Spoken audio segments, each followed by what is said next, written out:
You ask Tiger to solve. This deals with linear equations with one unknown.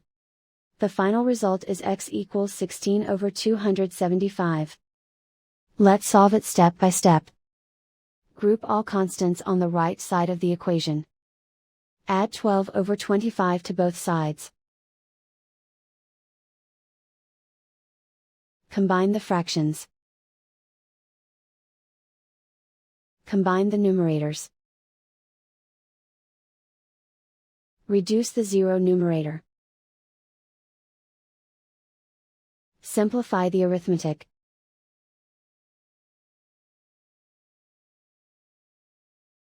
Isolate the x. Multiply both sides by inverse fraction 4 over 33. Group like terms.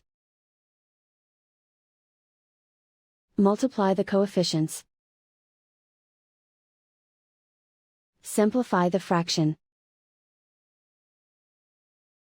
Multiply the fractions.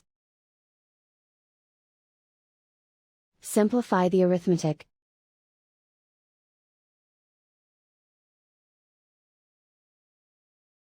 And so the final result is x equals 16 over 275.